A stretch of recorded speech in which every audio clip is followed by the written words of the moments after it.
지금부터는 실제 행감에서 지적됐던 좋은 사례들을 간단히 소개하겠습니다. 다양한 주제들을 학습하고 폭넓은 시각으로 문제에 접근할 수 있기를 바랍니다. 초등학교 급식비 격차로 인한 학교 간 위화감 발생.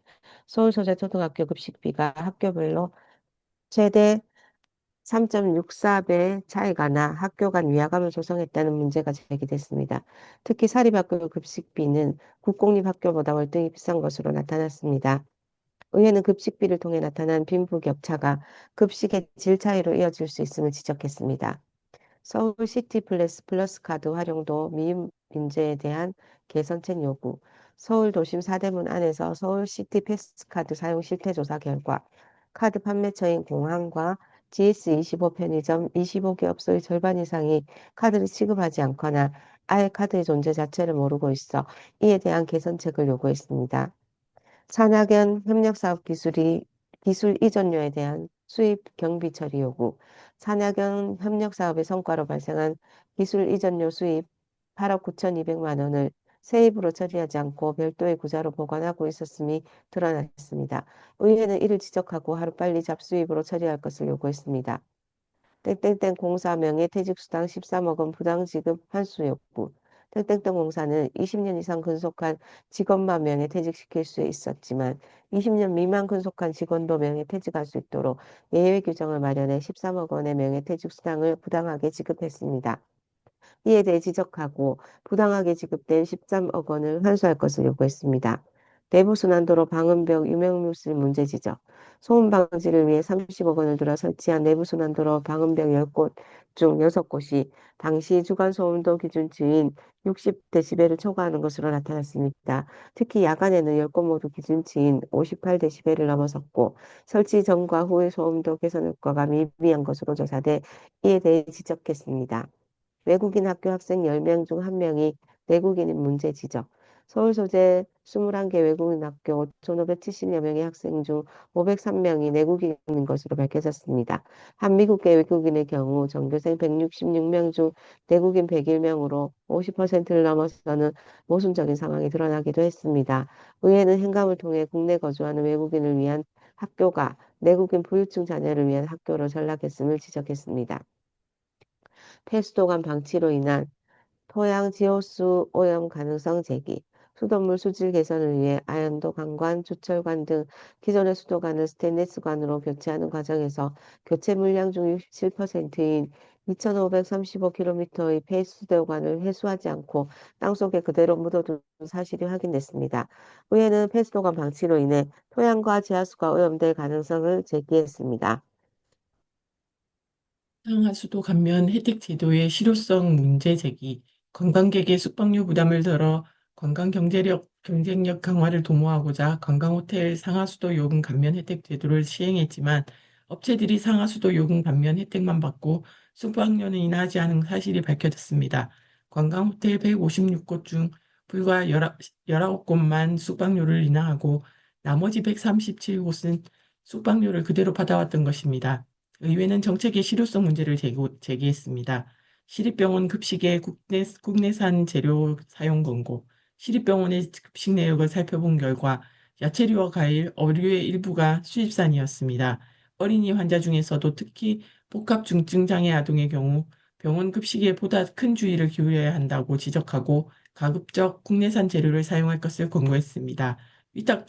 운영 중인 시립병원 장례식장 판매 물품의 폭리 문제 지적, 시에서 위탁 운영 중인 한 병원의 장례식장 판매 물품이 직영하고 있는 병원과 의료원에 비해 지나치게 비싼 것으로 조사됐습니다. 시립병원 장례식장은 주로 취약계층이 이용하고 있음에도 불구하고 이와 상관없이 오히려 폭리를 취해 온 시립병원 장례식장 운영에 문제가 있음을 지적했습니다. 신용보증평가의 허술함을 지적. 땡땡 지역 신용보증재단에서 8,500만 원을 보증받은 한 업체가 보증 35일 만에 당좌부도를 낸 사건이 발생했습니다. 의회는 이러한 문제가 재단 보증 심사의 허술함 때문에 발생한 것이라고 지적하고 시정을 요구했습니다. 버스 전용 차로제 성과 분석 확대 적용 지시. 의회는 버스 전용 차로제 시행 성과를 확인하기 위해 정책 시행 전후에 출퇴근 시 평균 버스 속도 비교 자료를 제출하도록 요구했습니다. 이후 자료 분석을 통해 버스의 평균 속도가 정책 시행 전에 비해 2배 이상 향상되었다는 것을 확인한 의회는 버스 전용 차로제를 확대 적용할 수 있는 지역과 노선을 제시했습니다. 대형 버스에 미흡한 매연 저감 장치 효과 지적. 의회는 행감을 통해 매연가스를 감축시키고자 대형 버스에 부착한 매연 저감 장치가 아무런 효과가 없다는 것을 밝혀냈습니다.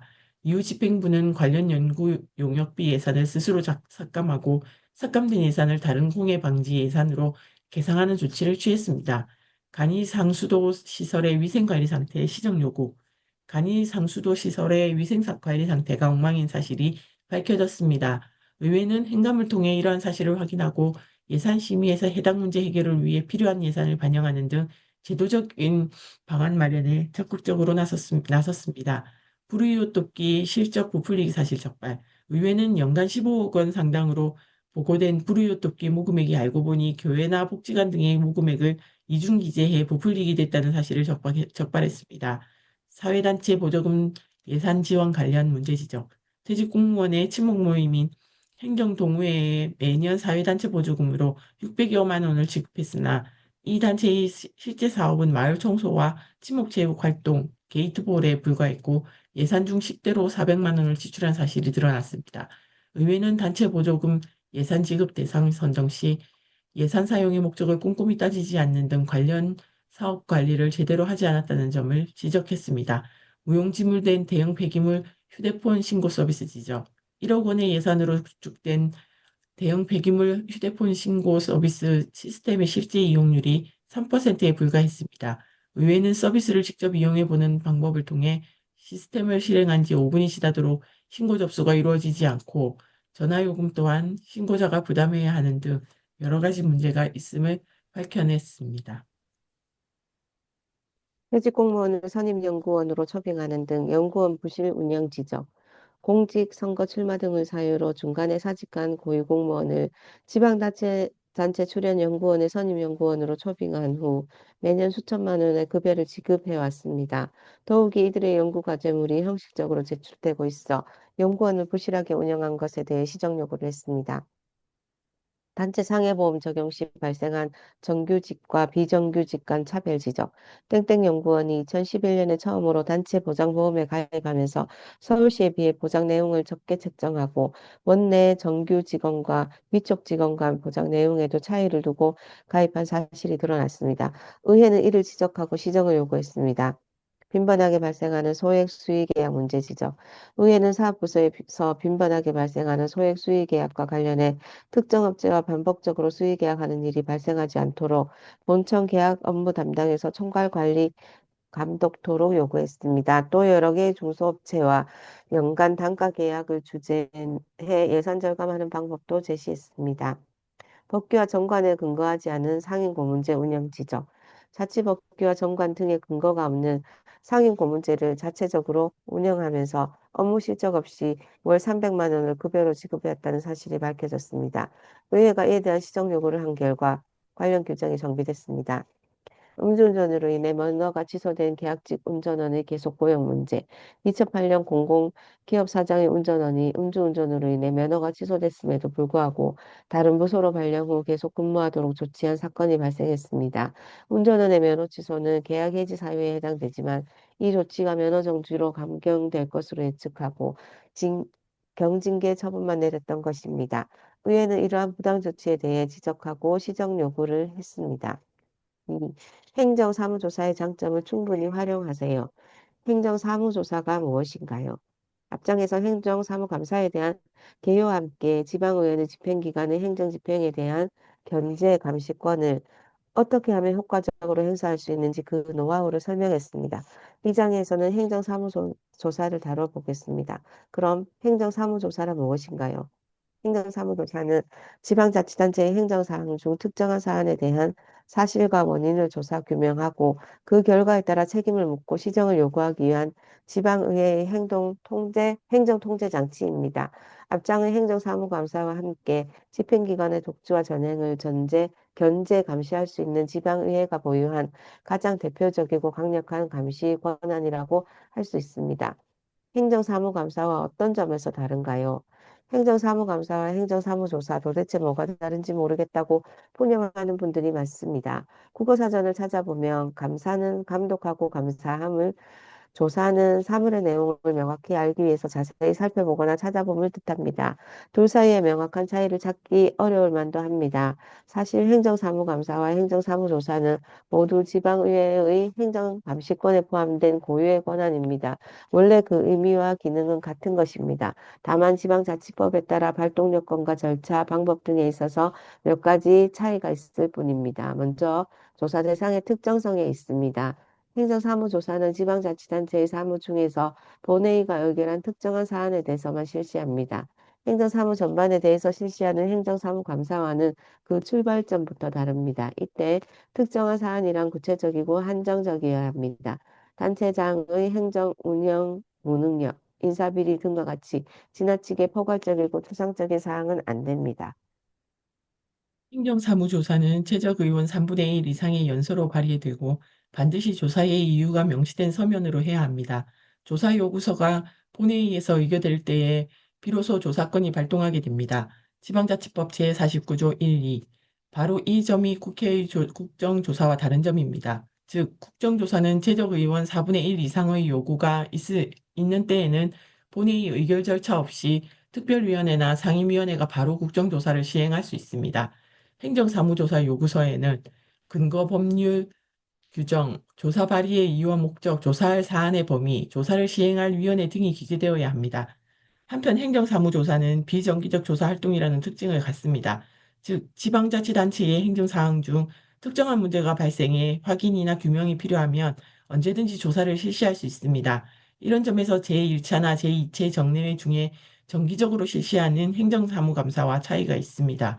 지방의회의 상황에 따라 다르긴 하지만 행정사무조사를 시행하는 주체가 다릅니다. 행정사무조사는 본회의에서 하거나 소관 상임위원회별로 또는 특별위원회를 구성해 시행할 수 있습니다. 그러나 조사 사안의 특수성 등을 감안해 특별위원회를 구성해 행정사무조사를 실시하는 것이 보통입니다. 이럴 경우 특별위원회 구성의 일반적인 방법에 따라 조사특별위원회를 구성합니다. 이에 비해 행정사무감사는 위원회 업무의 연속성과 전문성을 고려해 소관상임위원회에서 실시하는 것이 통례입니다.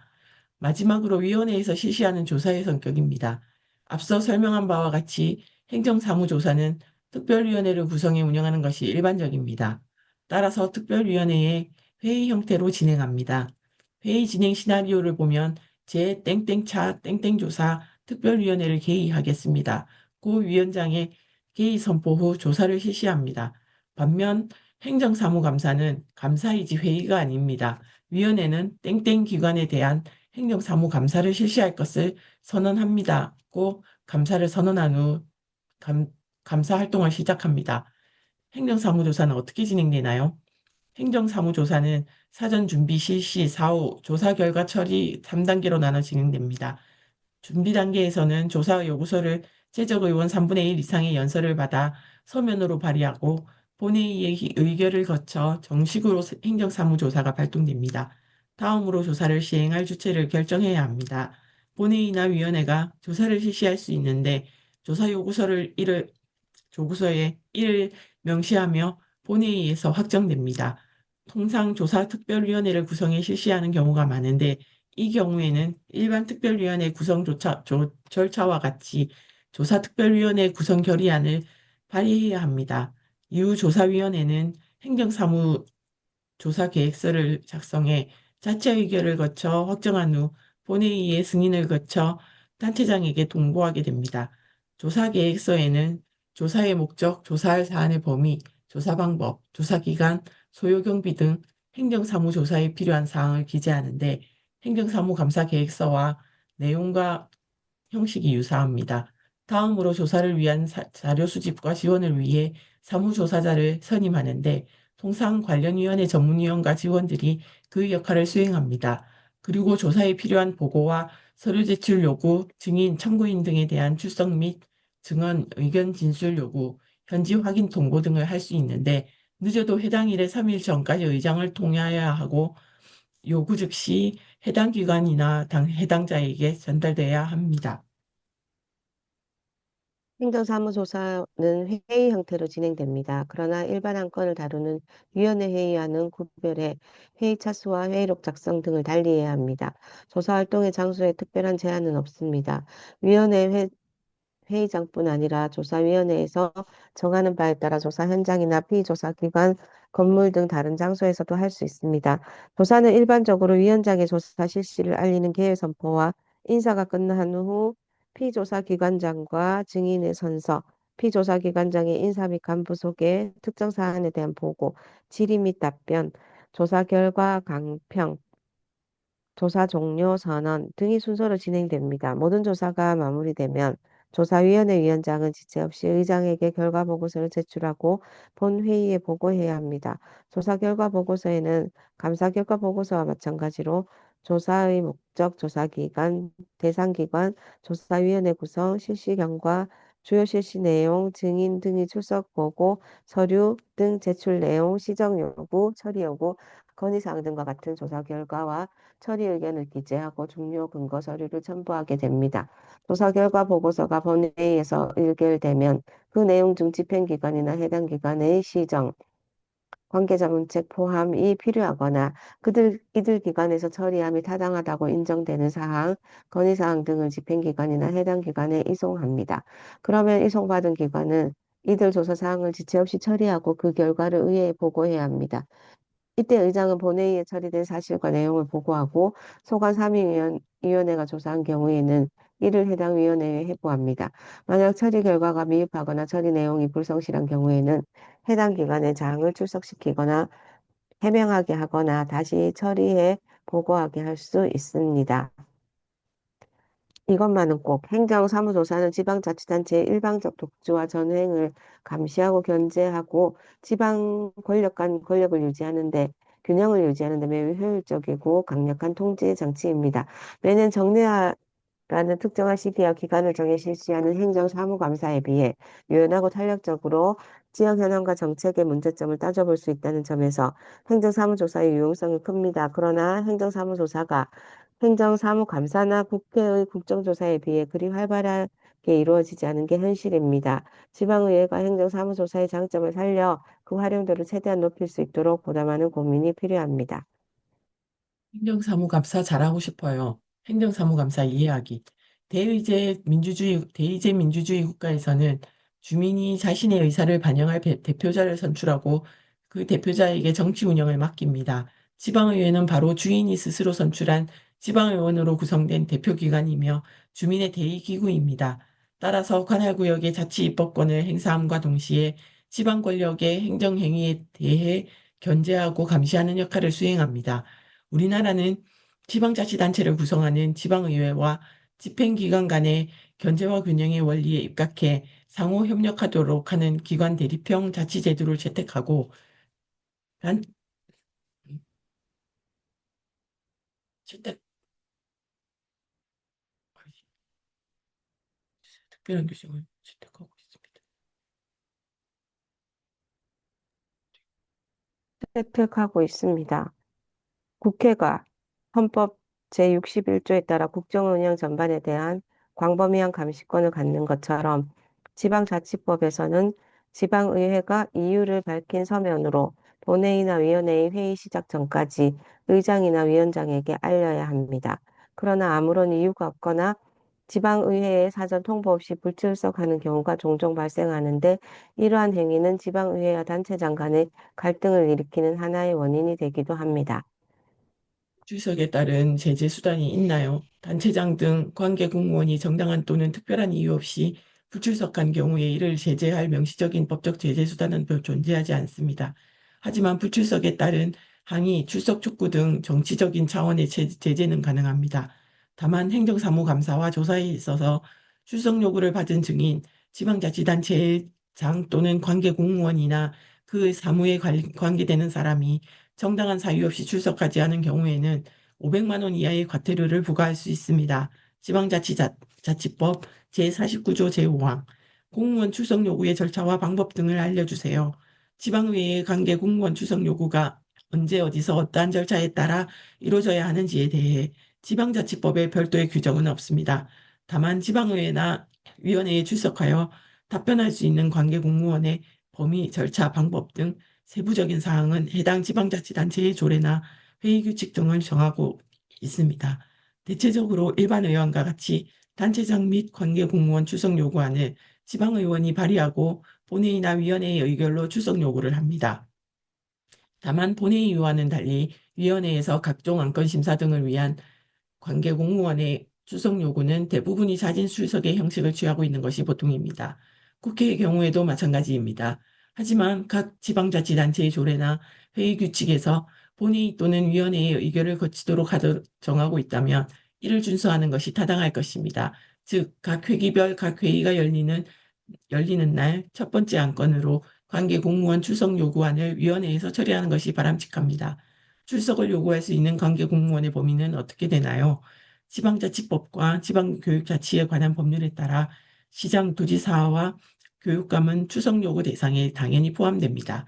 하지만 이들을 제외한 관계 공무원이 누구를 의미하는지에 대해서는 조례로 정하도록 지방자치법 제51조 제3항에 규정되어 있습니다. 이에 따라 각 지방자치단체는 그 범위에 대해 조례로 정하고 있으므로 해당 의회의 조례를 참고하면 됩니다. 타위원회 소관부서 관계 공무원에 대한 출석 요구도 가능한가요? 위원회 안건 심사와 관련해 다른 위원회 소관부서의 관계 공무원의 의견 정치가 필요하다고 인정하는 경우 해당 관계 공무원의 출석을 요구할 수 있는지에 대해서는 검토가 필요합니다. 지방자치법이나 조례상 이에 대한 명확한 규정이 없고 출석을 제한하고 있는 관련 법규가 없기 때문에 출석 요구는 가능하다고 하겠으나 다른 위원회 소관 부서의 관계 공무원에 대한 출석 요구는 가급적 제한하는 것이 타당합니다. 국회의 경우도 다른 위원회 소관 부처의 국무위원 등에 대한 출석 요구는 가급적 제한적으로 운영하고 있습니다. 본회의장 발언 잘하기. 회의에서 발언은 의원의 중요한 권한 중 하나입니다. 지방의회에서 하는 중요한 의사결정은 회의를 거쳐 이루어집니다. 회의에 참여하는 의원은 발언을 통해 자신의 의사를 표현합니다. 발언은 구두로 의원의 의견을 진술하는 것으로 회의체인 지방의회 활동의 핵심 요소이기도 합니다. 영상과 같은 다른 매체를 통해서도 의사표시를 할 수 있지만 발언만큼 그 의사를 정확하게 전달하는 수단도 없을 것입니다. 따라서 의원의 발언은 최대한 자유롭게 보장되고 존중되어야 합니다. 보통 지방의회에서 행해지는 회의는 본회의와 위원회로 구분할 수 있습니다. 따라서 회의에 참여한 의원의 발언도 본회의에서 하는 발언과 위원회에서 하는 발언으로 나뉠 수 있습니다.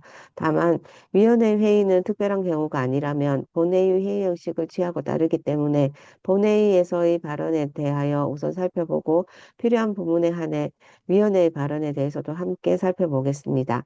회의에 참여하는 의원은 소신을 가지고 자유롭게 자신의 의사를 표현하고 발언할 수 있습니다. 이를 의원의 발언 자유 원칙이라고 합니다.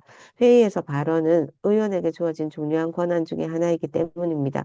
물론 회의를 효율적이고 질서 있게 진행함에 있어 발언 신청과 의장의 발언 허가 절차가 있고 발언 종류와 성질에 따라 허용되는 발언 시간, 발언 횟수의 제한도 있습니다만 이렇다 하여 의원의 발언 자유 원칙을 부정하는 것은 아닙니다. 지방의회의 발언은 모두 기록되어 공개됩니다. 따라서 의원의 발언도 발언한 그대로 기록됩니다. 이는 발언에 있어 몇 가지 주의할 사항이 있다는 점을 내포합니다. 먼저 말에 있어 품위를 지키는 것이 중요합니다. 욕을 함으로써 듣는 이로 하여금 모욕감을 갖게 해서는 안 될 것입니다. 설령 회의에 참여한 당사자가 의원의 발언에 대하여 특별한 모욕감을 느끼지 못할 수도 있습니다만 회의의 기록물을 보거나 영상물을 보는 시민의 입장에서는 의원의 발언 모습에 실망감을 느낄 수 있고 이는 해당 의원에 대한 인식을 달리할 수 있어서 특별한 주의가 필요합니다. 의원의 발언은 시민의 대표자로서 의원이 갖는 중요한 의정활동의 일환입니다. 따라서 시민 다수가 납득할 수 있는 행정을 집행기관에서 펼칠 경우 얼마든지 지책성 발언을 할 수 있습니다. 하지만 잘못했다고 여겨지는 경우 행정에 대하여 다그치는 발언을 함에 있어서도 최소한의 품위까지 벗어나도록 시민들이 용인한다고 볼 수는 없을 것입니다. 단체장 또한 주민이 선출한 선출직임을 배려할 수 있어야 합니다. 또한 의원의 발언은 마땅히 그 책임이 뒤따릅니다. 면책특권이 부여된 국회의원과는 달리 직무와 관련한 발언일지라도 사실과 명백히 다르거나 회의에 참석한 참고인이나 증인에 대하여 혹은 관계 공무원에 대하여 당사자의 명예를 실추시킬 수 있는 발언을 했을 경우에는 이에 대한 도덕적, 법률적 책임을 진다는 점을 유념해야 합니다. 한편 회의에서 방청하는 주민들이 다소 공감하기 어렵거나 부끄러워하는 상황이 있습니다. 회의에 참석하는 의원에게 발언 기회를 주거나 발언하는 의원이 다른 의원이나 의장을 지칭할 때 존경하는 땡땡땡 의원님, 존경하는 땡땡땡 의장님이라고 하는 대목입니다. 이는 의원이 주민의 대표자로 선출되었고 선출된 대표자가 회의에 참여하고 있어 해당 의원을 지칭할 때는 선거구 전체 주민을 대하는 마음 자세를 가질 필요가 있다는 점에서 나오는 일종의 상호 예의의 관행적 표현입니다. 마찬가지로 주민 대표자임을 마음에 담아 발언이나 의정 활동에 유념할 것을 서로 환기하는 것 점도 있다고 보여집니다.